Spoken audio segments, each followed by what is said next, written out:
Hello and welcome. My name is Therese Reynolds. This is EDUC 6810. This is Module 1 assignment, Cultural Humility Comprehension Questions. What is cultural humility?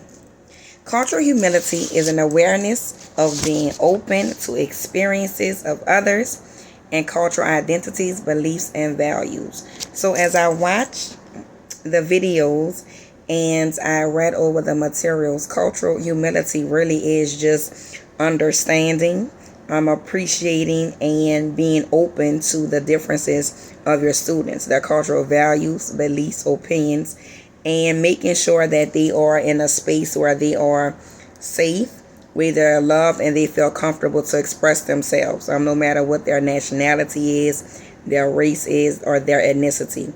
Being able to have that humbleness and really understanding and appreciating and acknowledging it and making sure that they feel comfortable in order to do that as well.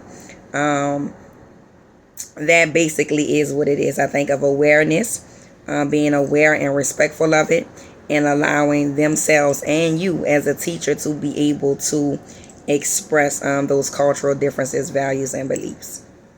It is important for teachers to practice humility because we deal with children from different backgrounds, from different races, from different ethnicities, and making sure that they are in a space and place where they feel comfortable, right? Where they feel safe, where they feel loved, that they aren't embarrassed or ashamed of the cultural differences or the cultural, I don't really want to say barriers, but of the cultural differences that they have amongst or between their peers. That they are proud of where they come from, that they are proud of their heritage, and making sure that their peers and students and even the school acknowledges that.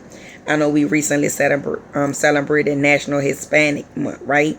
Hispanic Heritage. So making sure that you have activities and events that appreciate and celebrate the cultural differences of the students and try to understand their beliefs and values and make them feel welcome. Critical self-reflection is important for teachers because pretty much in everything is important to reflect and evaluate. In my book, I have a book, Live, Learn, Love with an Open Heart. I talk about the importance of self-evaluation and self-reflection because it really helps you to embrace your faults, flaws, and failures, right? No one is perfect. We're all human. But making sure that you are able to know what you're doing right and know what you're doing maybe wrong or could do better. I don't want to say wrong, could do better. And as a teacher, I actually do it often. I look at the things that are working. I look at the things that are not working. I look at what my students are or are not doing as well as what I am or am not doing, right, in order to enhance the learning experience. Not just for them, but for myself as well. So it requires some time, some quiet time, some reflection, some meditation to for myself, but also for others. From others, we have our observations, we have our peers. We talk to each other to make sure that we're on the same page, see what is working, what is not working. So I actually love that we're able to do that in a safe space, and I love that we're able to come together and share that. So self-reflection, I'm just looking over here, is very critical in being able to relate to others as well as yourself and form that deep connection. So it's important from a educator standpoint to know what's working and what's not working, not just for yourself but for your students. So you have to be honest. Really be honest, because when your observers come, they're going to be honest. So there's always room for improvement. There's always room for growth, I believe. So even if you aren't doing it to the best of your ability now, identify those areas, work on it, get better, seek the help, the resources, whatever it is that you need in order to make sure that you are operating on that maximum potential and maximum performance level for both your students as well as yourself. So that's why it's so important. In my questions, I shared a Facebook Live that I did a while back talking about the difference between being good and being great. And it's in the sacrifices, it's in the reflection, it's in the late nights, early mornings, and it's in the things that you're willing to do in order to be great, right? It's bringing that it factor, that you factor to the classroom, to your students. My nickname is Hollywood, not in the educational arena, but my teacher, mentor / coach told me, she came to observe me a few times, and she told me that I needed to bring that. She was like, I know you have this high energy, you're humorous, you're funny. Bring that to the classroom. Make it interesting for your students. Although, it's a different part of you that they're connecting with. Bring it to them so that they can see and they're going to want to come and learn. So just for myself, looking at it from a standpoint, just being able to be honest and transparent when I do the self-reflection, and just making sure that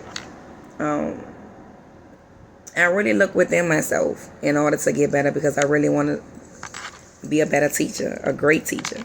And there are some things that I need to work on both personally and professionally. So having that critical self-reflection is very important, because it forces you to look within yourself, and it identifies those areas that you need to work on, which is good because those are the areas that you can seek and get help in if you need them.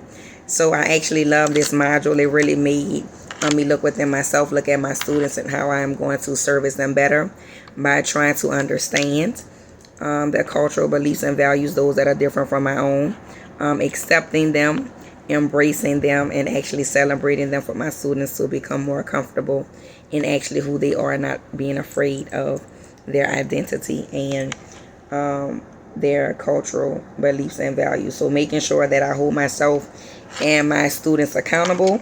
And I say we must look at ourselves in a more critical way to evaluate what we believe and how that influences how we respond to other cultures and vice versa.